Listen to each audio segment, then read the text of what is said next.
মহররম মাসে আমি বিয়ে করতে চাচ্ছি। কয়েকজন বলেন মহররম মাসে বিয়ে করা নিষেধ, আবার অনেককে বলতে শুনেছি জন্মের মাসে বিয়ে করা নিষেধ। এসব বিশ্বাস শরীয়তসম্মত কিনা? আমি একটু রসিকতা করে বলি, এমনিতেই অভিভাবকরা ছেলে মেয়েদেরকে সময়মত বিয়ে দিচ্ছেন না, যার কারণে নানামুখী সমস্যা এবং সংকট তৈরি হচ্ছে। পরিবার ব্যবস্থাপনা নানাভাবে ক্ষতিগ্রস্ত হচ্ছে এবং দাম্পত্য জীবনে যে সুসম্পর্ক বোঝাপড়া হয় সাধারণত উপযুক্ত বয়সে বিয়ে হওয়ার পর, সেটা না হয়ে দেরি হয়ে গেলে সেটা আসলে আর হয় না। খুব বেশি শেয়ানা, খুব বেশি চালাক চতুর হয়ে একেবারে অতিরিক্ত বয়স হয়ে গেলে তখন আসলে স্বামী স্ত্রীর মধ্যে যে ভালোবাসার ভিত গড়ে ওঠার কথা একটা নির্দিষ্ট বয়সে, সেটা বেটে বলে সেভাবে হয় না। এছাড়া বন্ধ্যাত্ব সহ নানা সমস্যা হয়ে থাকে। তো এমনিতেই প্যারেন্টসরা আপনার এই ভোগবাদিতার কারণে, আপনার জাগতিক নানা ইস্যুর কারণে তারা তাদের সন্তানদেরকে যথাসময় বিয়ে দেন না, দিতে পারেন না। এর মধ্যে আবার মহররম মাসে বিয়ে করা যাবে না, তারপরে জন্মের মাসে বিয়ে করা যাবে না। অনেকে বলেন যে কাটা চাঁদে বা আপনার কোরবানি মাসে বিয়ে করা যাবে না। তো বছরে যদি 2-3 মাসে বিয়েই করা না যায়, তো বিয়ে মানুষ করবে এটা কখন? আসলে এরকম কোনো কথা কোন হাদিসে বলা হয়নি। বিয়ের ক্ষেত্রে কোনো এমন কোনো সময় নেই যে এই টাইমে বিয়ে করা যাবে না। শুধু এহরামরত অবস্থাতে, হজ বা আপনি ওমরার জন্য যখন এহরামরত আছেন, ওই সময়টাতে মুহরিমের জন্য বিয়ে করা নিষেধ, এবং সে বিষয়ে আমাদের ইখতিলাফ রয়েছে। কিন্তু আপনার এর বাইরে রাতে, দিনে, আপনার যে কোনো মাসে আপনি বিয়ে করতে পারবেন। বিধায় মহররম মাসে বিয়ে করা যাবে না এমন কোনো কথা নেই, আবার জন্মের মাসে বিয়ে করবেন না সেরকম কোনো কথাও নেই। এটা সম্পূর্ণ কুসংস্কারাচ্ছন্ন বিশ্বাস। এরপর আমাদের ইউটিউব চ্যানেল থেকে একজন প্রশ্ন করেছেন, এক ছেলের সন্তান সহ আমার দ্বিতীয় বিয়ে হয়েছে। আমাদের দাম্পত্য জীবন ভালো চলছে আলহামদুলিল্লাহ। আমার প্রশ্ন হলো, আমার ছেলে যখন বড় হবে এবং বিয়ে করবে, তখন আমার স্বামী কি এই ছেলের বউকে দেখতে পারবে?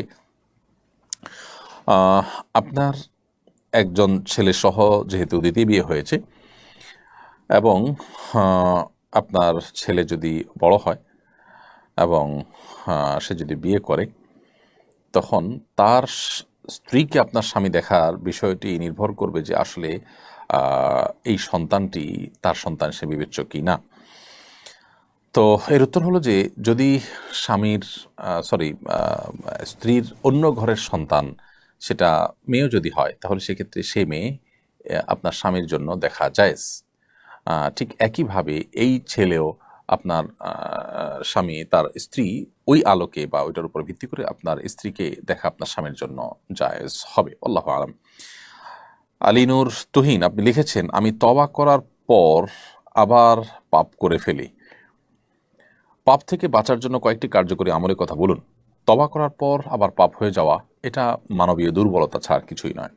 তো এরকম পরিস্থিতিতে আল্লাহ রাব্বুল আলামিনের কাছে আমাদের দোয়া যেমন অব্যাহত থাকবে, ক্ষমা প্রার্থনা বন্ধ হবে না, বরং আরও শক্ত, আরও গাঢ়ভাবে আমরা তওবা করব। একবার তওবা ভঙ্গ হয়ে গেলে পরবর্তী তওবাটা হবে আরও শক্তিশালী তওবা। পরবর্তী তওবাতে আমরা চেষ্টা করব আগের চাইতে আরও স্ট্রংলি তওবা করার। কারণ আমার আগের তওবা ভেঙেছে মানে হলো তওবাটা খুব বেশি স্ট্রং ছিল না।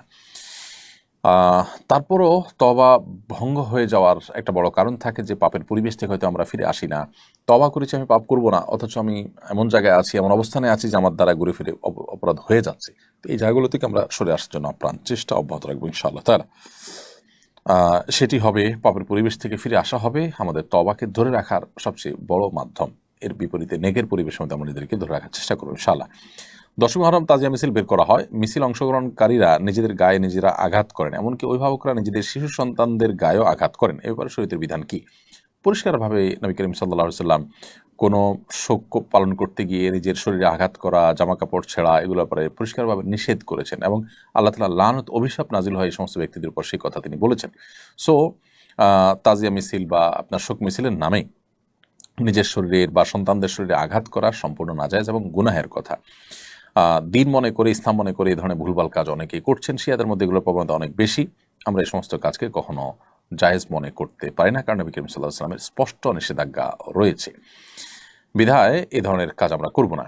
এমনিতেই আপনার শোক পালন করতে গিয়ে আল্লাহর প্রতি, আল্লাহর সিদ্ধান্তের প্রতি আপনার এক ধরনের বিদ্রোহ প্রকাশ পায়, সেরকম মাতম করাও কিন্তু হাদিসে নিষেধ।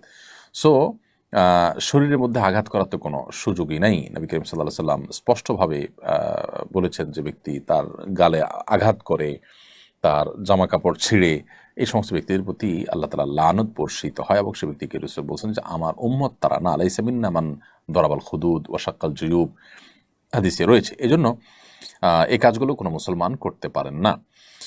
তাহমিনা তানিয়া আপনি লিখেছেন, আমার হাজব্যান্ড মারা যাওয়ার আগে জীবন বীমায় কিছু টাকা সঞ্চয় করেছিলেন, কিন্তু নির্দিষ্ট পরিমাণ টাকার পুরোটা দিয়ে শেষ করতে পারেননি। এখন এজেন্সির কর্মকর্তারা বলছেন নির্দিষ্ট পরিমাণ টাকার পুরোটা এবং এক্সট্রা আরও কিছু টাকা নমিনি হিসাবে আমি পাবো। এই টাকা কি আমার জন্য হালাল হবে? জীবন বীমা সাধারণত যেটি হয়ে থাকে এগুলো জায়েজ হওয়ার কোনো কারণ থাকে না, এগুলো নাজায়েজ এবং হারাম, সেগুলো আমরা এর আগে বিভিন্ন সময় বলেছি এবং সারা বিশ্ব ওলামায়ে কেরাম ফতোয়া রয়েছে এর মধ্যে। অতএব সাধারণত জীবন বীমার যে ইয়েগুলো থাকে, আমাদের দেশে যে জীবন বীমা আছে এগুলো হারাম ফরম্যাটের উপরে প্রতিষ্ঠিত, যার কারণে এই জীবন বীমা যে আমি নির্দিষ্ট হারে মাসে মাসে টাকা দিয়ে গেলাম, এরপর মারা গেলে আমাকে অনেক টাকা দেওয়া হবে, এই যে অতিরিক্ত টাকা দেওয়া হলো কিসের বিনিময় হলো? কোনো ব্যবসায়িক চুক্তি ছাড়া। তো এগুলো নাজায়েজ এবং হারাম, এরপরে কোনো সন্দেহ নেই। এখন আপনার স্বামীর মৃত্যুর পর এজেন্সির কর্মকর্তা যদি বলেন যে নির্দিষ্ট পরিমাণ টাকার পুরোটা এবং আরও কিছু টাকা আপনাকে দিবে, তো আপনি সে টাকা নিলেও মূল টাকা যেটা আপনার স্বামী জমা করেছেন সেটুকু ভোগ করবেন, আর বাকি টাকা গরিব দুঃখীদেরকে দান করে দিবেন সওয়াব নিয়ত করা ছাড়া। যদি তারা বাকিটা 100 টাকা দেয় তাহলে সেটি এইভাবে আপনি ব্যয় করবেন, নিজে খরচ করবেন না। এরপরে প্রশ্ন হলো, মৃত ব্যক্তির ফটো তোলা বা ভিডিও কলে প্রবাসী আত্মীয় স্বজনকে দেখানো যাবে কিনা? মৃত ব্যক্তির ছবি তোলা কিংবা ভিডিও কল করা থেকে বিরত থাকা উচিত, কারণ মৃত্যুর পর মানুষের চেহারাতে, তার শরীরে নানা রকমের পরিবর্তন এসে যায় অনেক সময়। এই ছবি তোলাটা ভালো কোনো বিষয় নয়। এটা থেকে যথাসম্ভব আমাদের বিরত থাকা উচিত এবং এমনিতেই সাধারণ অবস্থাতেও প্রয়োজনে ছবি তোলা যায়। ছবি তোলার ব্যাপারে, ফটোগ্রাফির ব্যাপারে আমাদের যে মত পার্থক্য আছে, যে ডিজিটাল যে ছবি তোলা হয় মোবাইলে বা আমাদের বিভিন্ন ডিভাইসে যেটি থাকে, যেটি প্রিন্টেড নয়, সেটিকে অনেক ওলামায়ে জায়েজ বলেন এবং জায়েজ হওয়ার মতটাকে আমাদের কাছে নানাভাবে যৌক্তিক এবং বেশি শক্তিশালী মনে হলেও এটি সতর্কতার পরিপন্থী যে প্রয়োজন আমরা ছবি তুলব, সেখানে মৃত ব্যক্তির ছবি তোলা বা ভিডিও করা তো অনুচিত। তবে একান্ত তার সন্তান দূরে আসতে পারছেন না, তাকে যদি আপনি লাইভ ভিডিওর মাধ্যমে, লাইভ কলের মাধ্যমে দেখাতে চান, এটা ভিন্ন বিষয়। তবে ছবি তোলা বিশেষ করে তার অঙ্গ এবং চেহারা বিকৃত হয়ে যাওয়ার আশঙ্কা থাকলে না তোলা উচিত। এরপর প্রশ্ন হলো, মুহররম মাসের বিশেষ কোনো আমল আছে কিনা? মুহররম মাসের বিশেষ আমল হলো বেশি বেশি নফল রোজা রাখা। নবী করিম সাল্লাল্লাহু আলাইহি ওয়াসাল্লাম বলেছেন, আফদালুস সিয়ামি বা'দা রমাদান শাহরুল্লাহিল মুহররম। রমজানের পরে সবচেয়ে উত্তম রোজা হলো আল্লাহর মাস মুহররম মাসে রোজা রাখা।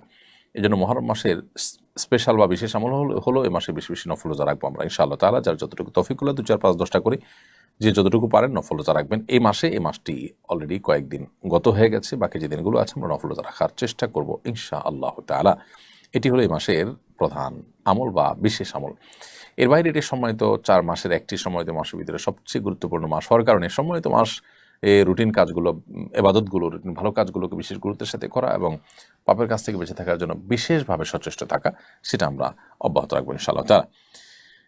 এরপর প্রশ্ন হলো, আমি একটি কোম্পানিতে চাকরি করি, কোম্পানিটি ইসরায়েল সংশ্লিষ্ট বর্জন লিস্টে আছে, এজন্য সবসময় মনোবেদনায় ভুগি, আমি চাকরি ছেড়ে দেবো কিনা? পরামর্শ দিবাজিত করবেন।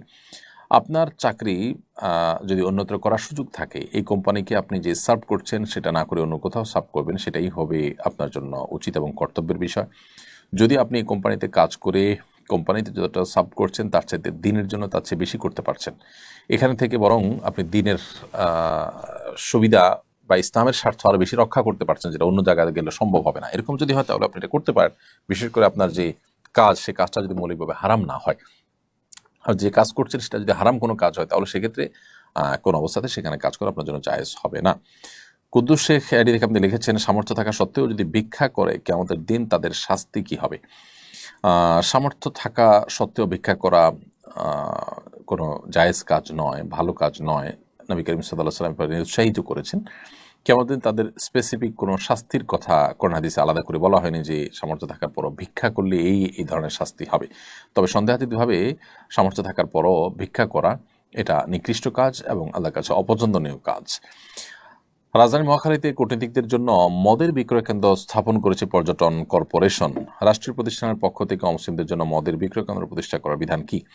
দেখুন, একটি মুসলিম প্রধান দেশে মুসলমানদের ট্যাক্সের টাকায় কোনো মদের বিক্রয় কেন্দ্র স্থাপন করা এটা উচিত হবে না, অথবা সরকারের কোনো প্রতিষ্ঠান এরকম কোনো কাজ করা মুসলমানদের যে চিন্তাধারা, বেশিরভাগ মানুষ যে দেশের মুসলমান সে দেশের মানুষের চিন্তাধারার পরিপন্থী কাজ করা তো জনগণের চিন্তা চেতনা, আশা আকাঙ্ক্ষার পরিপন্থী কাজ করা। এটা তো আসলে তথাকথিত যে গণতন্ত্রের কথা বলা হয় সেই গণতন্ত্রের সাথেও যায় না।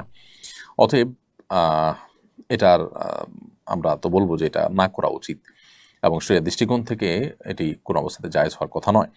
এমনকি আপনার ইহুদি খ্রিস্টানদের ধর্ম মতেও বেসিক্যালি এটি জায়েজ নয়। বাকি তারা তাদের ধর্ম থেকে বিচ্যুত বা তাদের ধর্মীয় বিধান থেকে বিচ্যুত, যার কারণে তারা হয়তো এই সমস্ত বিধানগুলোকে তোয়াক্কা করছে না বা আমল করছে না। এমনকি তাদের ধর্ম নামকে অস্তে থাকছে বেশিরভাগ ক্ষেত্রেই, বাস্তবিক অর্থে বা প্র্যাকটিসের ক্ষেত্রে তা অনেকেই মূলত নাস্তিকের পর্যায়ে চলে গেছেন। তো এটা খুবই দুঃখজনক এবং এটা তাদেরকে কাফিরে পরিণত করে দেয়। তারা যে আহলে কিতাবের সুবিধা পাওয়ার কথা সেই সুবিধা থেকে তারা বেরিয়ে যায়। যাই হোক, তো মুসলমানদের ট্যাক্সের টাকায় কোনো প্রতিষ্ঠান পরিচালিত হলে, সরকারি কোনো প্রতিষ্ঠান হলে, সেই প্রতিষ্ঠান আসলে মুসলমানদের আশা আকাঙ্ক্ষার প্রতিফলন হয় না, এরকম কোনো কাজ করবে না, সেটাই উচিত এবং কর্তব্য। বিদেশিদেরকে আমাদের দেশে আনতে হবে, তাদের এখানে নানা রকম কাজ থাকতে হবে বা তাদের সাথে আপনার এঙ্গেজমেন্ট দরকার হয়, সেটা বাস্তব একটা বিষয় আমরা জানি। কিন্তু আমরা তাদের জন্য অ্যারেঞ্জ করব এবং তাদেরকে সুযোগ সুবিধা দিব এমন বিষয় যেগুলো শরিয়া অ্যালাউ করে না, সেটা মুসলমান হিসেবে আমাদের জন্য জায়েজ নয়। আমার মা ইঁদুর মারার জন্য রাতে যন্ত্র পেতে রাখেন, সকালে উঠে আটকে পড়া ইঁদুরগুলোকে পানিতে চুবিয়ে মারেন, এটা জায়েজ হচ্ছে কিনা? দেখুন, ইঁদুর মারা মৌলিকভাবে নাজায়েজ কাজ না। যদি ইঁদুর আমাদের উপদ্রবের কারণ হয়, আমাদের ফল ফসল ক্ষতি করে, বাসা বাড়িতে ডিস্টার্বের কারণ হয়, তাহলে তাদেরকে মারাটা নিষেধ নয়, কিন্তু নির্মমভাবে মারাটা নিষেধ। অতএব ইঁদুর মারতে গিয়ে আপনার মা যে প্রক্রিয়া অবলম্বন করছেন, যে পানিতে চুবিয়ে মারছেন, এটা অবশ্যই নির্মমভাবে হত্যা করা। নবী করিম সাল্লাল্লাহু আলাইহি ওয়াসাল্লাম বলেছেন, ইন্নাল্লাহা কাতাবাল ইহসানা আলা কুল্লি শাই, আল্লাহ তাআলা প্রত্যেকটা বস্তুর প্রতি ইহসান করাটাকে ফরজ করে দিয়েছেন। ফাইদা যাবাহতুম ফাহসিনু যিবহাতা ওয়া ইযা কাতালতুম ফাহসিনুল কিতলাতা, যদি তোমরা কোনো পশু জবাই করতে হয়, যুদ্ধক্ষেত্রে কোনো শত্রুপক্ষকে হত্যা করতে হয়, বিচারিকভাবে হত্যা করতে হয়, তাহলে তো সেক্ষেত্রে তোমরা এহসান করবে, অর্থাৎ অনুগ্রহ করবে। সেক্ষেত্রে তোমরা অমানবিক হতে যাবে না, যথাসম্ভব মানবিক হবে এবং চেষ্টা করবে তার প্রতি যাতে কোনো অবিচার না হয় সেদিকটাকে খেয়াল রাখতে। বিধায়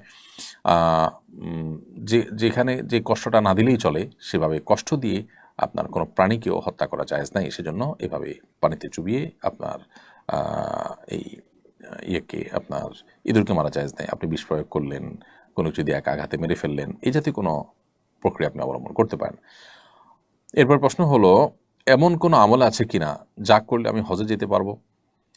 দেখুন, আপনি হজে যাওয়ার মতো আমল, যে আমল করলে আপনি হজে যাওয়ার সুযোগ তৈরি হতে পারে, সেটা মূলত আল্লাহ তাআলার কাছে দোয়া করা। আল্লাহর কাছে যত বেশি আপনি দোয়া করবেন, তত বেশি আল্লাহ রাব্বুল আলামিন আপনাকে হজে যাওয়ার সুযোগ দিবেন, আপনি আশা করতে পারেন। দোয়া করবেন, যদি দোয়ার শর্ত অনুযায়ী আপনি করতে পারেন, কায়মান বাক্যে দোয়া করতে পারেন, সেভাবে আপনি মনোযোগের সাথে দোয়া করতে পারেন, কারণ আল্লাহ তাআলা অমনোযোগী অন্তরের দোয়া কবুল করেন না। অতএব সেভাবে যদি দোয়া করতে পারেন, তো আশা করা যায় আল্লাহ রাব্বুল আলামিন আপনার দোয়া কবুল করবেন। তো সেভাবে আপনি দোয়ার চেষ্টা করবেন। এর বাইরে নিজের সাধ্য অনুযায়ী আপনি অর্থ সঞ্চয় করা থেকে নিয়ে অন্যান্য প্রস্তুতি যেগুলো আছে সেগুলো আপনি নিতে থাকবেন। আশা করা যায় আল্লাহ রাব্বুল আলামিন আপনার দোয়া কবুল করবেন। এর বাইরে আসলে স্পেসিফিক কোনো আমল নাই যেটা করলে আপনি হজে যেতে পারবেন।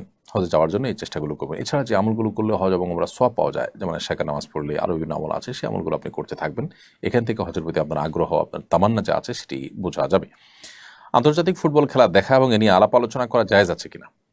দেখুন, এই সমস্ত খেলাধুলা, এই সমস্ত আপনার ক্রীড়া আন্তর্জাতিকভাবে যেগুলো হয়ে থাকে বা দেশীয়ভাবে এরকম বড় বড় আসর যেগুলো হয়ে থাকে, প্রথমত এগুলোতে যে উন্মাদনা হয়ে থাকে, এগুলোতে বিনোদনের নামে যে আপনার উৎসবের উচ্ছলতা হয়ে থাকে, এটা আসলে কোনো মুসলমানের সাথে যায় না। একজন মুসলমান পৃথিবীতে বেঁচে থাকার প্রয়োজনে তার যতটুকু আনন্দ বিনোদন প্রয়োজন আছে সেটাকে অ্যালাউ করে। কিন্তু মুসলমান দর্শনগতভাবে, বিশ্বাসগতভাবে তিনি যখন বিশ্বাস করেন যে অনন্ত অসীমকালের যাত্রা, তার সামনে আখেরাত রয়েছে, এই দুনিয়া খুব সীমিত সময়ের জন্য, তিনি এখানকার আনন্দ বিনোদনকে তার জীবনের বড় বিষয় হিসেবে দেখবেন না। যারা এই জাতীয় বিষয় ইনভলভ হয়ে থাকেন, তারা সাধারণত তাদের ঈমান এবং আমলগত ত্রুটি এটার জায়গা থেকে তারা এটার সাথে ইনভলভ হয়ে থাকেন। পশ্চিমা পৃথিবীর অনেক আলেমুল আমাদেরকে দেখা যায় এটার সাথে ইনভলভ হন, যেটা আমরা ব্যক্তিগতভাবে মনে করি দুঃখজনক এক কথায়। তাছাড়া এটা ফাসিকদের বড় মিলন মেলা। বিশেষ করে আমরা দেখেছি যে ফিফা তারা তাদের ভেরিফাইড ফেসবুক পেজে সমকামিতার যে সিম্বল সেটা তারা প্রোফাইল পিকচার স্থাপন করেছে রীতিমতো। অর্থাৎ এরা যত শয়তানি কর্মকাণ্ড পৃথিবীতে হয়ে থাকে সেগুলোর তারা পৃষ্ঠপোষক বলতে পারি। তো তাদের এই সমস্ত আয়োজনগুলোতে গা ভাসানো বা সেগুলোতে নিজেকে আপনার ইনভলভ করা, মাখামাখি করা, এটা আমাদের ইমানি এবং আদর্শিক দেউলিয়াপনা ছাড়া আর কিছুই নয়। আপনি একজন মুসলিম হিসাবে আপনি যথেষ্ট রিচ এবং সমৃদ্ধ। আপনি অমুসলিম, ইসলাম বিদ্বেষী, শয়তানের অনুসারীদের কাছে কোনো কিছুর জন্য ধর্ণা দেওয়ার কোনো প্রয়োজন নেই। এটা আপনার বিশ্বাস এবং আদর্শের জায়গা থেকে আসলে যায় না। এটি হলো একটি বিষয়। এর বাইরে এটার সাথে যারা ইনভলভ থাকেন তারা সেটা নিয়ে আলাপ আলোচনা, পর্যালোচনা ইত্যাদি করেন, এটা অনর্থক কাজ এবং অপ্রয়োজনীয় কাজ। নবী করিম সাল্লাল্লাহু আলাইহি ওয়াসাল্লাম বলেছেন, মিন হুসনি ইসলামিল মারই তারকুহু মা লা ইয়ানিহি। মুসলমান ইসলামের সৌন্দর্য তখনই প্রকাশ পাবে যখন সে অহেতুক অনর্থক কাজ থেকে বেঁচে থাকবে। তো আপনি এই জাতীয় কাজ করছেন, সেখানে কে কি জিতলো না হারলো এটাতে আপনার কি আসবে যাবে। তো এই জাতীয় বিষয়গুলোকে শরীয়ত অ্যালাউ করে না, অবশ্যই সেটাকে আমরা নাজায়েজ কাজের অন্তর্ভুক্ত মনে করি। রবিন আপনি লিখেছেন, আমি আমার মা সহ তামাত্তু হজ করেছি। প্রথম ওমরা করার সময় মাকে হুইল চেয়ারে ওমরা করানোর জন্য একজনের সঙ্গে চুক্তি করেছি। হজের পর আমরা মদিনায় চলে যাই। মক্কায় ফিরে এসে দ্বিতীয় ওমরা করার সময় আমি নিজে মাকে হুইল চেয়ারে তওয়াফ ও সাই করাই। তখন মা জানান প্রথম ওমরার সময় চুক্তিবদ্ধ লোকটি মাকে কেবল তওয়াফ করিয়েছেন, সাই করাননি। তিনি বয়োবৃদ্ধ হয় আর তওয়াফ ও সাই বিষয়টি ঠিকমতো বুঝে উঠতে পারেননি। এখন আমাদের করণীয় কি? দেখুন, হজ এবং ওমরার ক্ষেত্রে সাই করা, তওয়াফ করা যেরকম ফরজ, সাই করাটাও ফরজ। অতএব এই ফরজটি যদি ছুটে যায় এবং আপনি শহর ত্যাগ করে অন্যত্র চলে গেছেন, পরে আবার ফিরে আসছেন, তাহলে সেক্ষেত্রে আপনার ওই ওমরাটি আবার আদায় করতে হবে, কারণ হলো আপনার ওমরা হয়নি। এটা যদি ওয়াজিব হতো তাহলে সেক্ষেত্রে আপনি দম দিয়ে এক্ষেত্রে দায়িত্বমুক্ত হতে পারতেন, কিন্তু যেহেতু ফরজ অতএব দমে চলবে না, বরং আপনার এই ওমরাটি আবার আদায় করতে হবে। সেলিম জামান আপনি লিখেছেন, অনাবৃষ্টির জন্য সারা দেশে দোয়া করা হয়েছে। দেশে অতিরিক্ত বৃষ্টি বা উজানে বৃষ্টি বন্ধ করার জন্য কোনো আমল আছে কিনা? অবশ্যই বৃষ্টি যদি অতিরিক্ত হয় এবং ক্ষতির কারণ হয়, নবী করিম সাল্লাল্লাহু আলাইহি ওয়াসাল্লামের সেখানে আমলও আছে। সে আমলটা হলো যে আমরা আল্লাহ তাআলার কাছে দোয়া করব বিশেষভাবে। সে দোয়াটা হলো আল্লাহুম্মা সাইয়্যিবান নাফিআ। আল্লাহ, আমরা আপনার কাছে উপকারী বৃষ্টি চাই। আল্লাহুম্মা হাওয়ালাইনা ওয়ালা আলাইনা। আল্লাহ, আমাদের যে ফসল, আমাদের যে ক্ষেত, আমাদের যে বাসাবাড়ি, আমাদের যে জনবসতি, সেগুলো যেন ক্ষতিগ্রস্ত না হয়। এজন্য আমাদের পাহাড়ে, পর্বতে, নদীতে, নালাতে যেখানে বৃষ্টি হলে আমাদের ক্ষয়ক্ষতি হবে না, আল্লাহ সেরকম বৃষ্টি আমরা চাই, উপকারী বৃষ্টি আমরা চাই। তো এই দোয়া, দুটি দোয়া, একটা হলো আল্লাহুম্মা সাইয়্যিবান নাফিআ, একটা হলো আল্লাহুম্মা হাওয়ালাইনা ওয়ালা আলাইনা। এই দোয়া নবী সাল্লাল্লাহু আলাইহি ওয়াসাল্লামের সুন্নাহ দ্বারা সাব্যস্ত। আমরা অতিরিক্ত বৃষ্টি থেকে আত্মরক্ষার জন্য আল্লাহ তাআলার কাছে এভাবে নিবেদন করব। সম্প্রতি বাংলাদেশে একজন তারকা দাবাড়ু দাবা খেলারত অবস্থায় স্ট্রোক করে ইন্তেকাল করেছেন। ফেসবুকে তার এই মৃত্যু নিয়ে কটুবাক্য উচ্চারণ করছেন অনেকে। এসব ক্ষেত্রে আসলে আমাদের করণীয় কি? দেখুন, একজন মানুষ তিনি দাবার মতো খেলায় লিপ্ত, যেটি শরীয়তে নিষেধ, হাদিসে পরিষ্কারভাবে নিষিদ্ধ রয়েছে। ইমানদার হাতে এত অহেতুক সময় যে তিনি ফালতু সময় নষ্ট করবেন।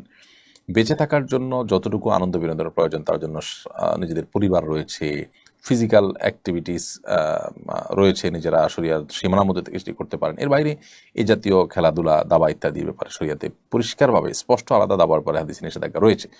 সো এ ধরনের খেলাধুলায় মত্ত থাকা, এটা তো গুনাহের কথা। তো গুনাহ করতে করতে যদি কারোর মৃত্যু হয়, সন্দেহাতীতভাবে সেই মৃত্যু কোনো মুসলমানের জন্য কাঙ্ক্ষিত মৃত্যু নয়। কিন্তু এই মৃত্যুকে ঘিরে ওই ব্যক্তি বা আপনার এই জাতীয় বিষয়ের ক্ষেত্রে সংশ্লিষ্ট বিষয় যিনি মৃত্যুবরণ করেছেন তাকে নিয়ে আপনার বাজে মন্তব্য করা, গালমন্দ করা, এটা আসলে কোনো মুসলমানের চরিত্র নয়। মুসলমান এরকম পরিস্থিতিতে তার জন্য সমবেদনা প্রকাশ করবে, তার এই মৃত্যুটা ভালো মৃত্যু ছিল না সেজন্য সিম্পেথি দেখাবে, তার এই মৃত্যুটা অনাকাঙ্ক্ষিত সেটি প্রকাশ করবে, অন্যদের জন্য দাওয়াতের কাজ হয় সেভাবে কথা বলবেন। কিন্তু কোনোভাবেই তাকে আঘাত করে, বিশেষ করে তাকে জাহান্নামে পাঠিয়ে দেওয়া, জাহান্নামী হিসাবে বলা, এই কাজগুলো করার সুযোগ নেই। কারণ হলো, কোনো ব্যক্তির তিনি যদি মুসলিম হয়ে থাকেন, গুনাহ করতে করতেও যদি মৃত্যু হয়ে যায়, তারপরও তার জাহান্নামী হওয়ার সার্টিফিকেট দেওয়া এটা আমার দায়িত্বের মধ্যে পড়ে না। এই বিষয়গুলোর ক্ষেত্রে আমাদের একটু দায়িত্বশীল আচরণ করা দরকার। বিশেষ করে কটু কথা, গালমন্দ করা, এগুলো তো কোনো অবস্থাতেই উচিত না। তবে হ্যাঁ, এই মৃত্যুর মন্দ দিক এবং এই মৃত্যু যে আমাদেরকে শিখিয়েছে যে আমরা গুনাহ যারা করছি তারা হয়তো তওবা করে ঠিক হয়ে যাবো চিন্তা করছে, অথচ গুনাহ করতে করতে আমার মৃত্যু হতে পারে। সেই ভয়াবহ বিষয়টি আমরা অন্যদেরকে দাওয়াতের উদ্দেশ্যে তুলে ধরতে পারি। সেই সাথে ওই ব্যক্তির জন্য আমাদের একজন মুসলিম ভাই তিনি, সেই হিসাবে তার জন্য আমাদের সিম্প্যাথি কাজ করবে যে তিনি একটা ভালো মৃত্যু পেলেন না, একটা খারাপ কাজ করতেও তার মৃত্যু হলো, এটা কতই না দুর্ভাগ্যজনক তার জন্য। কিন্তু তাই বলে তাকে গালমন্দ করা বা বাজে মন্তব্য কটু উক্তি করা এটা উচিত নয়। আমাদের 3টি গরু আছে, মা গরুটা অসুস্থ, অনেক চিকিৎসা করার পর অসুস্থ হয়নি, শুয়ে থাকতে থাকতে পচন ধরে গেছে, আশেপাশ খুবই গন্ধ ছড়াচ্ছে। এই গরু থাকলে অন্য 2টাও অসুস্থ হওয়ার সম্ভাবনা রয়েছে। এই গরুটা জবাই করে মাটিতে পুঁতে রাখলে কি গুনাহ হবে? দয়া করে জানাবেন। হ্যাঁ, যদি অনেক বেশি অসুস্থ হয়, গন্ধ বের হয়, এটা যদি খাওয়ার অনুপযুক্ত হয়, তাহলে সেক্ষেত্রে আপনি এটা জবাই করে আপনার মাটিতে পুঁতে রাখতে পারেন, গুনাহ হবে না। আর যদি এর গোশত খাওয়ার মতো থাকে, খাওয়া যায়, তাহলে সেক্ষেত্রে এটা খেতে পারেন বা অন্যদেরকে দিতে পারেন। আর যদি খাওয়াটা স্বাস্থ্যের জন্য ক্ষতিকর মনে হয় বা অরুচিকর হয় বা খাওয়ার মতো না থাকে, তাহলে সেক্ষেত্রে সেটি তো করতেই পারবেন। এবার প্রশ্ন হলো, আমার স্বামী আমাকে একদমই সময় দেন না, তিনি বাসায় এসে মোবাইল সময় নষ্ট করেন, এতে আমি অনেক কষ্ট পাই। আমার স্বামীর উদ্দেশ্যে কিছু বলুন। আপনার স্বামী যদি আমাকে শুনে থাকেন, তাহলে আমি বলবো যে এটি এক ধরনের অবিচার। আমরা মনে করি যে এটা এমন কোনো ব্যাপার না, আমার ঘরের স্ত্রী, তো অসুবিধা কি? স্ত্রীকে একান্তে আমাদের সময় দেওয়া কর্তব্য। প্রিয় নবী সাল্লাল্লাহু আলাইহি সাল্লাম ব্যক্তিগত কাজ, দিনী কাজ শেষ করার পর ফ্যামিলিকে, পরিবারকে সময় দিতেন এবং ঘরোয়া কাজে উম্মুল মুমিনিনদের, তিনি তার স্ত্রীদের, নবীপন্থীদের তিনি সময় দিতেন এবং সহযোগিতা করতেন, ব্যক্তিগত কাজগুলো করতেন। স্মার্টফোনের আসক্তি দেখা যায় আজকাল আমাদের পুরুষ এবং মহিলা উভয়ের মধ্যে রয়েছে। পুরুষরা স্মার্টফোনে ব্যস্ত, স্ত্রীকে সময় দিচ্ছে না, স্ত্রী স্মার্টফোনে ব্যস্ত, স্বামী সন্তানকে সময় দিচ্ছেন না। এর উভয়টি কিন্তু জুলুম। একদিকে আমরা গুনাহগার হচ্ছি, অপরদিকে আমরা বান্দার হক নষ্ট করছি। এজন্য আল্লাহকে আমাদের ভয় করা উচিত। দাম্পত্য জীবনে সুখ শান্তির জন্য এক অন্যকে সময় দেওয়াটা খুবই গুরুত্বপূর্ণ কাজ, সেটি আমাদের করা উচিত। নবী করিম সাল্লাল্লাহু আলাইহি সাল্লাম আমাদের রাসূলুল্লাহ সাল্লাল্লাহু আনহা বহু আবদার পূরণ করেছেন। তার সাথে ফিজিক্যাল এক্সারসাইজ, দৌড়াদৌড়ির প্রতিযোগিতা করেছেন। একবার তিনি ইথিওপিয়ানদের এক ধরনের খেলা দেখতে চেয়েছেন, নবী সাল্লাল্লাহু আলাইহি ওয়াসাল্লাম তাকে নিয়ে গেছেন। এরপরে আমাদের রাসূলুল্লাহ সাল্লাল্লাহু আলাইহি ওয়াসাল্লাম বলেছেন যে ফাকদুরু কদরাল জারিয়াতিল হাদিসাতি সিন্নাল হাদিসাতি আল্লাহ হে পুরুষরা, তোমরা তোমাদের অল্প বয়সের যে স্ত্রীগণ আছেন, অর্থাৎ তোমাদের সাথে ছোট বয়সে ছোট বা আপনার তরুণী যে স্ত্রীগণ আছেন, এক কথা তোমাদের স্ত্রীগণ যারা আছেন তাদের প্রতি তোমরা খেয়াল রাখবে, তাদের চাহিদাগুলো, বৈধ চাহিদাগুলো পূরণ করা। নবী করিম সাল্লাল্লাহু আলাইহি ওয়াসাল্লাম যেভাবে খেয়াল রেখেছেন সেভাবে খেয়াল রাখবে। অতএব আল্লাহ তাআলা আমাদেরকে নির্দেশ করেছেন, ওয়াশিরুহুন্না বিল মারুফ, তোমরা স্ত্রীদের সাথে সুন্দরভাবে দিনাতিপাত করো, জীবনযাপন করো, সংসার করো। অতএব মোবাইল টিপাটিপি করা, সোশ্যাল মিডিয়াতে অ্যাক্টিভ থাকা, অতিরিক্ত বাসায় এসে সেদিকে এঙ্গেজ থাকা, স্ত্রীকে সময় না দেওয়া, এটা অবশ্যই অন্যায় কাজ। সেখান থেকে বেরিয়ে আসতে হবে। আল্লাহ আমাদেরকে তৌফিক দান করুন। একটি প্রশ্নোত্তর সেশনে আপনাকে বলতে দেখলাম, ঈদের নামাজের পর ফিতরা আদায় করলে আদায় হয় না, তবে অনেক আলেম বলছেন আদায় হবে, কোনটা সত্য? ধন্যবাদ গুরুত্বপূর্ণ একটি প্রশ্ন সামনে আনার জন্য। আমরা ঈদুল ফিতরে ফিতরা আদায়ের মাসালা প্রসঙ্গে একাধিকবার বলেছি যে ঈদের নামাজের পরে যদি কেউ ঈদের ফিতরা আদায় করেন, তাহলে সেটা আদায় হবে না, বরং ঈদের নামাজের আগে আদায় করলে আদায় হবে। আমরা যে হাদিসের ভিত্তিতে বলেছি, সে হাদিসটির বাহ্যিক ইবারত বা তার মূল পাঠটা এরকম যে ফামান আদ্দাহা ক্বাবলা সলাতি ফাহিয়া সাদাকাতুন মাকবুলা, মান আদ্দাহা বা'দা সলাতি ফাহিয়া সাদাকাতুন মিনাস সাদাকাত। যে ব্যক্তি ফিতরা ঈদের নামাজের আগে আদায় করবে, সেটা আল্লাহর কাছে গ্রহণযোগ্য সাদাকা হবে। আর যে ব্যক্তি ঈদের নামাজের পরে আদায় করবে, সেই সাদাকা, সে দানটা অন্য 10টি দানের মতো হয়ে যাবে। এই হাদিস থেকে বাহ্যিকভাবে বুঝে আসে সেটি আমরা বলেছি, অর্থাৎ ঈদুল ফিতরের নামাজের আগে আদায় করলে সেটি ফিতরা হিসাবে গণ্য হবে, আর পরে দিলে ফিতরা হবে না। যদিও পরবর্তীতে আমরা স্পষ্ট হয়েছি যে আসলে অন্যান্য যে ইমামদের আছে, জমহুর বা ম্যাক্সিমাম ইমামদের মতের পরিপন্থী কথা এটা কোনো প্রসিদ্ধ বা গ্রহণযোগ্য কোনো ইমামদের মত নয়। এজন্য আমরা আমাদের সেই কথাকে প্রত্যাহার করছি এবং আমরা যেটি বলেছি সেটি ভুল। সংখ্যাগরিষ্ঠ ইমামগণ হাদিসের যে ব্যাখ্যা পেশ করেছেন, হাদিসের আলোকে তারা যে মাসআলা দিয়েছেন সেটি সঠিক। সেটি হলো যে ঈদুল ফিতরের নামাজের পরও যদি ফিতরা আদায় করে সেটা আদায় হয়ে যাবে, কিন্তু এটা অনুত্তম, এতে কোনো সন্দেহ নেই। বিধায় যেটা আমরা বলেছি আগে সেটি আমরা প্রত্যাহার করছি, এটা আমাদের ভুল ছিল। আল্লাহ তাআলা আমাদেরকে মাফ করুন। আমি একজনের কাছ থেকে নিজে ব্যবহারের জন্য তার বাসার ওয়াইফাই পাসওয়ার্ড নিয়েছি। আমি কি এই পাসওয়ার্ড আমার পরিবারের অন্য সদস্য বা বন্ধু বান্ধবদের সরবরাহ করতে পারি? দেখুন, এই সমস্ত বিষয়গুলো নির্ভর করে যে তার সাথে আপনার বোঝাপড়া কেমন। যদি বিষয়টা এরকম যে হ্যাঁ, আপনি তার অনুমতি চাইলেও তিনি নিষেধ করবেন না, করার মতো না, তাহলে আপনি সেটা শেয়ার করতে পারেন। আর যদি এটা নিয়ে সন্দেহ থাকে যে তিনি নিষেধ করতে পারেন, বিশেষ করে আমরা জানি যে ওয়াইফাই বহু মানুষ ব্যবহার করলে সেটার অতিরিক্ত মানুষ এঙ্গেজমেন্টের কারণে স্পিড কমে যায়, তিনি ক্ষতিগ্রস্ত হবেন, এরকম যদি মনে হয় তাহলে সেটা আপনার জন্য জায়েজ হবে না। কারণ এখানে আপনাকে অ্যাক্সেস দেওয়া হয়েছে, আপনারা বহু মানুষকে যখন অ্যাক্সেস দিবেন তখন নিশ্চয়ই তিনি ক্ষতিগ্রস্ত হবেন, নিশ্চয়ই তার স্পিড কমবে। তো এই জায়গা থেকে এটা আপনার উচিত কাজ হবে না। এরপর প্রশ্ন হলো, আমার কবুতরের সঙ্গে অন্য কবুতর চলে এসেছে, কার কবুতর জানি না, এখন আমার করণীয় কি? দেখুন, কোনো কবুতরের সাথে অন্য কবুতর যদি চলে আসে, আপনি সেগুলো লালন পালন করতে কোনো অসুবিধা না। আপনি চেষ্টা করবেন মালিককে খুঁজে বের করার, কোনোভাবে খুঁজে যদি বের করা না যায়, তাহলে বাইরে থাকলে তারা মারা যেতে পারে বা মালিকের কাছে ফিরে যদি না যায়, যাওয়ার কোনো স্কোপ থাকে, সেই স্কোপ তাকে দেওয়া উচিত, আটকে ফেলা উচিত না নিজে নিজে। কিন্তু যদি সেরকম স্কোপ না থাকে, বরং সেগুলো বাইরে থাকলে মারা যাবে বা ধ্বংস হবে, তাহলে আপনি লালন পালন করলে সেটা নাজায়েজ হবে না। এরপর প্রশ্ন হলো, একজন দাড়ি টুপিওয়ালা মানুষ প্রশ্ন ফাঁস করার কারণে যতটুকু সমালোচনা হয়েছে, সম্প্রতি একজন হিন্দু প্রিয়নাথ নামে তিনি প্রশ্নপত্র ফাঁস করে বিপুল পরিমাণ অর্থ আত্মসাৎ করেছেন, অথচ এটা নিয়ে তেমন কোনো সমালোচনা হচ্ছে না। এর কারণ কি? দেখুন, এই বিষয়গুলো আমরা বিভিন্ন সময় দেখি যে আপনার দাড়ি টুপিওয়ালা মানুষ কোনো অন্যায় করলে সেটা নিয়ে অনেকে অনেক বেশি সমালোচনা করেন, অন্যগুলো নিয়ে এতটা সমালোচনা করেন না। এর অন্যতম প্রধান কারণ তো হলো, যেটা আমি একটু আগে একটা প্রশ্ন উত্তরে বলেছি, যে দাড়ি টুপি বা ধর্মীয় লেবাস ধারণ করা মানুষগুলো ভালো মানুষ হয়, এরা খারাপ মানুষ হলে তখন মানুষ এই অস্বাভাবিক বিষয়ের কারণে অতিরিক্ত আলোচনায় মেতে ওঠে। কিন্তু এটা ঠিক যে আমাদের সমাজে এক শ্রেণী মানুষ অন্য ধর্মাবলম্বীরা যখন কোনো অপরাধ করে, তখন তার ধর্মীয় পরিচয়টাকে হাইড করে এবং সেটাকে একেবারে উল্লেখই করে না। বিশেষ করে মিডিয়াগুলোতে আমরা এই দ্বিচারিতা দেখি। আর এর বিপরীতে মুসলমানদের ক্ষেত্রে ইমাম করলে ইমাম, তারপরে হুজুর, আলেম, তাদের সেই পরিচয়টাকে খুব বড় করে তুলে ধরে। এটা তো একটা চক্রান্ত সন্দেহাতীতভাবে। এবং এ ধরনের শয়তানি কর্মকাণ্ড যারা করে থাকে, তাদের সমস্ত শয়তানি কর্মকাণ্ড করে মূলত ইসলাম থেকে মানুষকে তারা দূরে সরাতে পারবে না, ইসলাম প্রতি মানুষকে বিতশ্রদ্ধ করতে পারবে না। কিয়ামত পর্যন্ত ইসলাম সামনে অগ্রসর হতে থাকবে, তারা নিজেদেরকে ধ্বংস করছে বা ধ্বংসের দিকে তারা নিজেদেরকে টেনে নিয়ে যাচ্ছে। তো আমরা অবশ্যই ব্যক্তিগতভাবে আমরা যখন এই সমস্ত কাজের প্রতিবাদ করব, তখন আমাদেরকে লক্ষ্য রাখতে হবে যে আমরা তাদের সে সমস্ত ষড়যন্ত্রের শিকার যেন না হই। অর্থাৎ ধর্মীয় পরিচয় বা আপনার ধর্মীয় আপনার ক্রিয়াকর্ম, এগুলোর ভিত্তিতে একটা মানুষকে আমরা তুলোধনা করলাম, কিন্তু একইভাবে অন্য ধর্মাবলম্বী একজন মানুষ যখন করছে, তখন তার ধর্মীয় পরিচয়টাকে আমরা একেবারে ছোট করে দেখলাম। এটা দ্বিচারিতা ছাড়া কিছু না। অনেক মুসলমান সন্তানরা আমরা এই টাইপের কাজ করি, যেগুলো আসলে সুশীল সুলভ কাজ, তথাকথিত সুশীল সাজার একটা চেষ্টা হয়ে থাকে। এটা আমাদের উচিত নয়। আমরা যখন একটা পলিসি অবলম্বন করবো, সেটা আমাদের সব ক্ষেত্রেই ঠিক থাকা উচিত। একটি প্রশ্নোত্তর সেশনে আপনার প্রশ্নোত্তর দিয়েছি আমি একজন কাছ থেকে, আপনার প্রশ্নোত্তর আমরা দিয়েছি। আমাদের দেশের বিভিন্ন পাবলিক পরীক্ষার প্রশ্ন প্রায় ফাঁসকৃত প্রশ্ন আগে জেনে পরীক্ষা দেওয়ার পর চাকরিগুলো উপার্জন হালাল হবে কিনা, প্রশ্ন ফাঁসে জড়িতদের কী ধরনের শাস্তি হওয়া উচিত?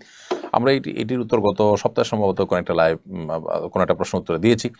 প্রশ্ন ফাঁস হয়েছে, সে প্রশ্ন জেনে পরীক্ষা দিয়েছেন, তাহলে সেক্ষেত্রে আপনার উপার্জন হারাম হবে না। এর কারণে যদি আপনি চাকরি বৈধ কোনো খাতে কাজ করে থাকেন, কিন্তু আপনি আমানতের খেয়ানত করেছেন, সেজন্য আপনি গুনাহগার হবেন। এজন্য আপনাকে তওবা নাসুহা এবং খাঁটি তওবা করতে হবে যে জীবনে কখনো আপনি আর এই অন্যায় করবেন না।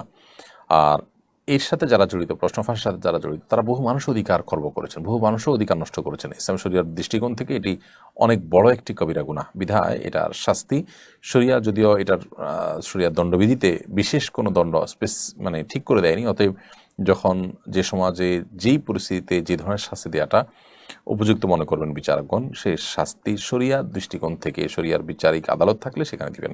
বাকি আমার দেশের প্রচলিত আপনার বিচার ব্যবস্থা, দেশের সংবিধান অনুযায়ী এটার কি শাস্তি আছে সে বিষয়ে বিশেষজ্ঞ যারা আছে তারা ভালো বলতে পারবেন। সজন আহমেদ আপনি লিখেছেন, আম গাছের ডাল যদি কাঁঠাল গাছে গ্রাফটিং বা কলম করা হয়, সেটি কি জায়েজ হবে? এটা আল্লাহ সৃষ্টিতে পরিবর্তন বলে গণ্য হবে কিনা? মৌলিকভাবে এটা জায়েজ আছে, এবং মৌলিকভাবে এটা আল্লাহ সৃষ্টির পরিবর্তন হিসাবে গণ্য হবে না। কারণ হলো আসলে আপনার ফসল বা অন্যান্য ইয়ের ক্ষেত্রে আল্লাহ সৃষ্টিতে পরিবর্তনের যে নিষেধাজ্ঞা, সেটা এর ক্ষেত্রে প্রযোজ্য নয়। কিন্তু যথাসম্ভব আমাদের খাবার ইত্যাদির ক্ষেত্রে তাহার যে অর্গানিক বা অরিজিনাল যে রূপ, সেটি আমাদের ধরে রাখার চেষ্টা আমাদের নানাভাবে করা উচিত। কারণ এখানে ফুড ইঞ্জিনিয়ারিংয়ের মধ্যে, বিশেষ করে আপনার জেনেটিক্যাল ইঞ্জিনিয়ারিংয়ের মাধ্যমে যে সমস্ত খাবার প্রসেস করা হয় বা খাবারের মধ্যে যে সমস্ত ইঞ্জিনিয়ারিং করা হয় আমাদের ফুড বা খাদ্য আইটেমগুলোর মধ্যে, ফল মূল ইত্যাদিতে, এগুলো নানাভাবে আমাদেরকে ক্ষতিগ্রস্ত করে। এটা বিভিন্ন গবেষণা দ্বারা যেমন প্রমাণিত, এবং এটি আপনার কোরআন এবং সুন্নাহ যে আমাদেরকে সাধারণ এবং স্বাভাবিক নিয়মের কথা বলে, এটা তার খেলাফও। শরীর দৃষ্টিকোণ থেকে জায়েজ না জায়েজ এক জিনিস, আর এর স্পিরিচুয়াল লাভ ক্ষতির দিকটা আরেকটি। শরীর দৃষ্টিকোণ থেকে জায়েজ হলেও এই ধরনের কাজ যথাসম্ভব, বিশেষ করে আপনার খুব বড় ধরনের যেটাকে বলা জেনেটিক্যাল ইঞ্জিনিয়ারিং ফুডের ক্ষেত্রে যে করা হয়, এটি আমাদেরকে নানাভাবে ক্ষতিগ্রস্ত করে।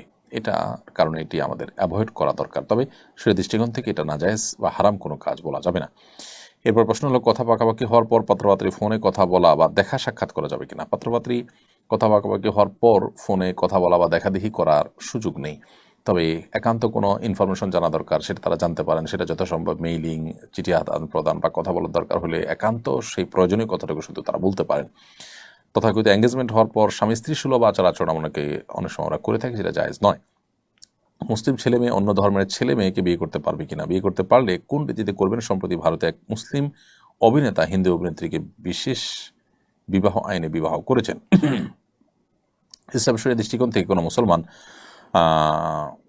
মেয়ে কোনো অমুসলিম ছেলের কাছে বিয়ে বসতে পারবেন না। কোনো ছেলে মুসলিম ছেলে যদি কোনো অমুসলিম মেয়েকে বিয়ে করতে চান, তাহলে আহলে কিতাব যারা ইহুদি খ্রিস্টান, তারা যদি সত্যি ইহুদি খ্রিস্টান ধর্মে বিশ্বাসী হন, তারা যদি নাস্তিক না হন, তাহলে সেক্ষেত্রে তাদেরকে বিয়ে করতে পারেন। আজকালকার বেশিরভাগ ইহুদি খ্রিস্টানরাই কিন্তু নামকে ওয়াস্তে আহলে কিতাব হলেও তারা নাস্তিক, মূলত তারা আসলে কোনো ধর্ম বিশ্বাসী নন। এরকম যদি হয় তাহলে তাদেরকে বিবাহ করা জায়েজ হবে না।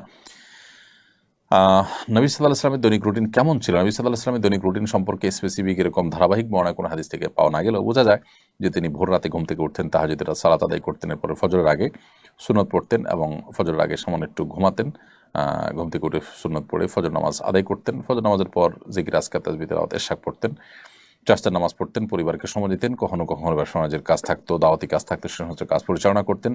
দুপুরে একটু ঘুমোতেন, এরপরে জোহর আসর পড়তেন, রাতের খাবার এশার আগে খেয়ে ফেলতেন এবং এশার পরে দ্রুততার সাথে শুয়ে পড়তেন। এরপর প্রশ্ন হলো, আমাদের স্ত্রীরা এখন বলে পর্দা করা ঠিক আছে, তবে হাত পা খোলা রাখলে সমস্যা নেই, এ বিষয়ে জানতে চাই।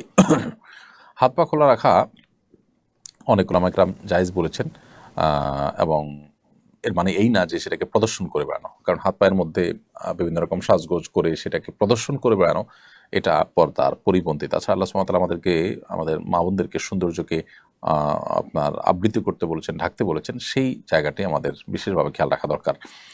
আজকাল বিশেষ করে ফিতনার যে সময়, এই সময়টাতে আসলে মেয়েদের হাত পা তো বটেই, এমনকি তাদের কণ্ঠ, তাদের শরীর, আপনার খুব বেশি চাকচিক্যপূর্ণ পোশাক, এগুলো পুরুষরা দেখে তাদের নানা বাজে চিন্তা এবং জল্পনা কল্পনা করে।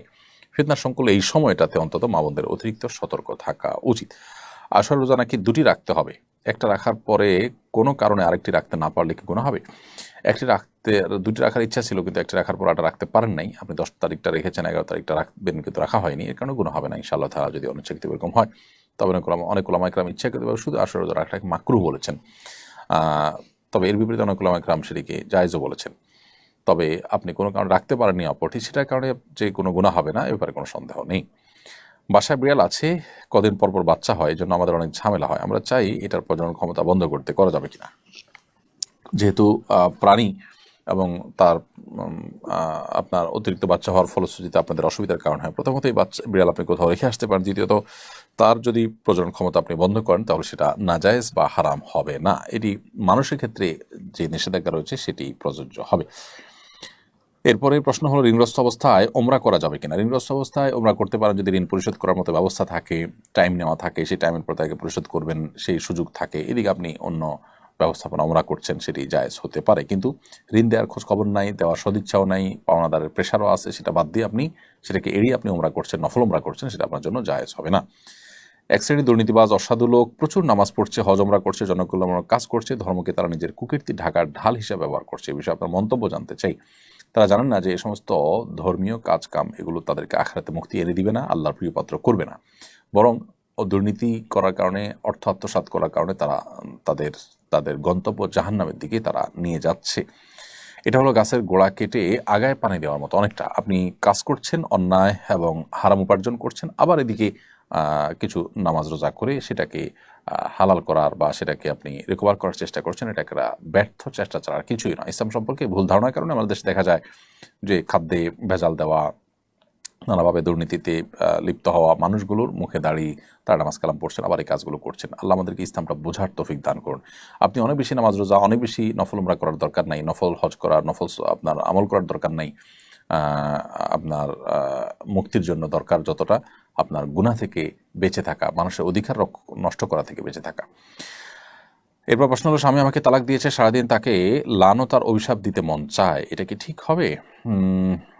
বোন কি তালাক দিয়েছে, কিভাবে দিয়েছে, কোন প্রেক্ষিতে দিয়েছে, তালাক হয়েছে কি হয়নি, সেটা তো ভিন্ন আলাপের বিষয়। তবে তিনি যদি আপনার প্রতি অবিচার করে থাকেন তো সেক্ষেত্রে আপনি তাকে ক্ষমা করলে অবশ্যই ক্ষমার কারণ আল্লাহর কাছে বিনিময় পাবেন। আর যদি আপনার ক্ষমা না করেন, আপনার মনের মধ্যে কষ্ট থাকা কাজ করে, আল্লাহর কাছে তার উপযুক্ত বিচার আপনি কামনা করেন, তো সেটা আপনার জন্য জুলুম নয় বা আপনার জন্য নাজায়েজ কোনো কাজ নয়। তবে গালমন্দ করা, মুখ খারাপ করা বা অভিশাপ দেওয়া যেটাকে বলে, সেটি আপনি করবেন না। এরপর প্রশ্ন, আমার স্বামী খারাপ বন্ধুদের সাথে মেশে, আমি নিষেধ করলে আমার সাথে অশান্তি করে। আমি জানি আমার স্বামীও তাদের সাথে খারাপ কাজে জড়িয়ে যাবে, আমি কিভাবে আমার স্বামীকে তাদের থেকে আলাদা করব? একজন স্ত্রী আসলে তার ভালোবাসা, তার আবেগ দিয়ে নানাভাবে স্বামীকে তিনি বশে আনতে পারেন, বেশিরভাগ ক্ষেত্রে সর্বোচ্চ চেষ্টা করলে। বিশেষ করে স্বামীদেরকে বশে আনার সমস্ত কৌশল স্ত্রীদের জানা থাকে। হ্যাঁ, কিছু কিছু অমানুষ থাকে, তাদের কথা ভিন্ন। তো আপনি যদি চেষ্টা করে তাকে আনতে পারেন, চেষ্টা করবেন, অন্যদের বুঝাবেন, আপনার চেষ্টা আপনি করবেন, এবং আপনার ধারণা ঠিকই খারাপ মানুষের সাথে মিশলে একসময় মানুষ খারাপের দিকে চলে যায়, সেই জায়গা থেকে অবশ্যই আমরা সরে আসার চেষ্টা করব। এরপরে প্রশ্ন হলো যে শাতিমা রাসূলের শরঈ বিধান কি, শাতিমা রাসূলের শাস্তি কি? শাতিমা রাসূল বা রাসূল আকরাম সাল্লাল্লাহু আলাইহি ওয়াসাল্লামকে অবমাননাকারী এবং গালমন্দকারীর শাস্তি সবচেয়ে চরম শাস্তি। তাদের শাস্তি হলো মৃত্যুদণ্ড। এই ব্যাপারে সারা বিশ্বের সমস্ত উলামা ইকরাম একমত, কারো কোনো ভিন্ন মত নেই। নবী করিম সাল্লাল্লাহু আলাইহি ওয়াসাল্লামকে গালমন্দ করলে, তাকে আপনার কটূক্তি করলে, তার অবমাননা করলে, সেটিকে ইসলামী শরিয়াতে সবচাইতে কঠোর অপরাধ হিসাবে বিবেচনা করা হয় এবং এটা ক্ষমার অযোগ্য অপরাধ। যদি তিনি তওবা করে ফিরে আসেন তাহলে সেক্ষেত্রে আল্লাহ সুবহানাহু ওয়া তাআলার কাছে তিনি ক্ষমা পেতে পারেন। কিন্তু মানুষের কাছে ক্ষমা পাবেন কিনা বা তা দুনিয়ার শাস্তি রহিত হবে কিনা, সেটা নিয়ে আবার আমাদের মধ্যে ইখতিলাফ আছে। যদিও হানাফি মাযহাবের মুফতাবি মত এবং সিদ্ধান্ত, শাফি মাযহাবের প্রসিদ্ধ মত, মালিক এবং হাম্বলি মাযহাবের একটা মত অনুযায়ী তাদের তওবা কবুল হবে এবং বিচারিকভাবে তার শাস্তি কার্যকর হবে না যদি তিনি তওবা করে থাকেন। আর এর বিপরীতে শক্তিশালী মত এবং অনেক ইমামদের মতেই তার তওবা কবুল হবে না। তবে শাস্তি যে মৃত্যুদণ্ড, এ ব্যাপারে কোনো ভিন্ন মত কারণ নেই। নবী সাল্লাল্লাহু আলাইহি সাল্লামের শাতিমদের শাস্তি শুধু মৃত্যুদণ্ডই নয়, অত্যন্ত কঠিনভাবে তাদের শাস্তি দেওয়ার কথা রয়েছে। বিশেষ করে কোন একটা আয়াত এক্ষেত্রে খুবই গুরুত্বপূর্ণ এবং দ্রষ্টব্য। এই প্রথমবার পবিত্র কাবাগরের কিসওয়া বদলানোর প্রক্রিয়ায় নারীরা অংশ নিয়েছেন বলে বিভিন্ন সংবাদ মাধ্যমে উঠে এসেছে, এটা শরীয়ত অনুমোদিত কিনা? দেখুন, সংবাদ মাধ্যমে যেটি প্রচারিত হয়েছে আমার চোখে পড়েনি। এরকম কিছু যদি হয়ে থাকে যে নারীদের কে কাবাঘরের যে কিসওয়া এটা বদলানোর কাজে ব্যবহার করা হয়েছে, এরকম যদি ঘটে থাকে তাহলে সেটা আমরা শুধু এক কথা বলবো, দুঃখজনক। ইসলাম আমাদের যে সুন্দর জীবন বিধান দিয়েছেন, এখানে নারীদেরকে অধিকার দেওয়ার নাম করে নানা ভনিতা করার, নাটক করার কোনো দরকার নেই। পৃথিবীতে বহু মানুষ, বহু সমাজ মেয়েদেরকে অধিকার দেওয়ার নাম করে তাদেরকে এমন একটা পর্যায়ে নিয়ে এসেছে যেটা আসলে তাদের অধিকার দেওয়া নয়, বরং তাদের প্রতি নানাভাবে জুলুম হচ্ছে। আল্লাহর সুন্নাহ বা আল্লাহর নিয়মের বাইরে বের হয়ে এসে আমরা তথাকথিত সমান অধিকার দেওয়ার যে কথা বলছি, ইসলাম সমান অধিকারের কথাই বলে না কখনো। ইসলাম বলে ন্যায্য অধিকারের কথা বলা, যেক্ষেত্রে যার যতটুকু প্রয়োজন তার জন্য ততটুকু দিতে ইসলাম বলে। সব ক্ষেত্রে সমান সমান দেওয়ার চিন্তা সঠিক চিন্তা নয়, ইসলাম সেটার কথা কখনো বলে না। এই জন্য কাবার গিলাফ বদলানোর ক্ষেত্রে পুরুষ আছেন, সাথে মহিলারাও থাকতে হবে, তাহলে তাদের অধিকার দেওয়া হবে, এটা ভুল ধারণা। নবী করিম সাল্লাল্লাহু আলাইহি সাল্লাম, সাহাবা ইকরাম, খোলাফা রাশেদা, তারা কেউ কিন্তু এরকম কোনো কাজে মেয়েদেরও অংশগ্রহণ করাতে হবে জাস্ট তাদের অধিকার দেওয়ার নাম করে, এরকম কোনো সস্তা কাজ সাহাবা ইকরাম করেন না, মুসলমান সেটা করতে পারেন না। আল্লাহ মাফ করুক, সেই কাজটি যদি হয়ে থাকে সেটা হবে খুবই দুঃখজনক বিষয়। আমাদের সমাজে নতুন বাড়িতে ঢোকার সময় নানা রকম বিদআত পালন করা হয়। সামনে আমরা নতুন বাড়িতে ঢুকবো, আমি চাচ্ছি বিদআত মুক্ত সুন্নাহসম্মত পদ্ধতিতে বাড়িতে ঢুকতে। এই জন্য কী করণীয় জানলে উপকৃত হতাম। আপনি নতুন বাড়ি করেছেন, এ উপলক্ষে কোনো মানুষকে যদি আপনি দাওয়াত দিয়ে খাওয়ান, আত্মীয়স্বজনকে দাওয়াত দিয়ে খাওয়ান, সেটা জায়েজ আছে, এটা শরীয়তের কোনো নির্দেশ নয়।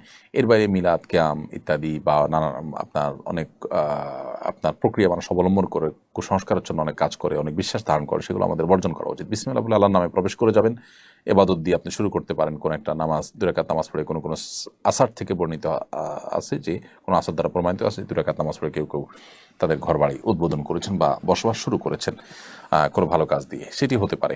এর বাইরে আপনি বিসমিল্লাহ বলে সাধারণভাবে প্রবেশ শুরু করবেন। বিশেষ কোনো প্রক্রিয়া আপনাকে অবলম্বন করার নির্দেশ বা বাধ্যবাধকতা ইসলাম রাখেনি, বা এখানে কোনো কুসংস্কারচ্ছন্ন বেদাতপূর্ণ কোনো কাজও যেন না হয় সেদিকটা খেয়াল রাখবেন। বিসমিল্লাহ বলে আল্লাহ নাম নিয়ে সেখানে প্রবেশ করবেন। কোনো হারাম কাজ যখন সেখানে না হয় বা বন্ধুর জন্য সেখানে বেশি হয়, সেদিকটা লক্ষ্য রাখবেন। সুস্থ এবং আর্থিক সামর্থ্য থাকা অবস্থায় হজ পালন করা হয়নি, এখন মুমূর্ষু অবস্থায় আছেন, এক্ষেত্রে করণীয় কি? যিনি পূর্বে হজ করেননি এমন কেউ কি বদলি হজ করতে পারবেন? পূর্বে হজ করেননি এমন কেউ বদলি হজ করতে পারবেন না, নিজের হজ আগে করতে হবে, তারপর তিনি বদলি হজ করতে পারবেন। আর সুস্থ এবং আর্থিক সামর্থ্য থাকা অবস্থায় যদি হজ না পালন করে থাকেন, মুমূর্ষু অবস্থায় আছেন, তাহলে তার আর্থিক সংকট থাকলে এটা দিয়ে তার পক্ষ থেকে অন্য কাউকে দিয়ে বদলি হজের ব্যবস্থা করবেন। শুধু সাজানোর উদ্দেশ্যে বাবুর কপালের ডান বা বাম পাশে টিপ দেওয়া যাবে কিনা, এটা করতে পারেন, সাজানোর জন্য দিতে পারেন, এটা কল্যাণ করার চিন্তা না করে যদি দেন দিতে পারেন। কোরআন মাজিদ তেলাওয়াত করার সময় সিজদার আয়াতগুলো অনেকবার তেলাওয়াত করা হয়েছে, কিন্তু পরে সিজদা দেওয়া হয়নি, এখন আমার করণীয় কি? সিজদার আয়াত তেলাওয়াত করে সিজদা দেওয়া ওয়াজিব। যদি আপনার সিজদা কখনো না দিয়ে থাকেন তাহলে তো আপনি অনেক বড় গুনাহ করেছেন এবং সের জন্য আল্লাহর কাছে তওবা করবেন।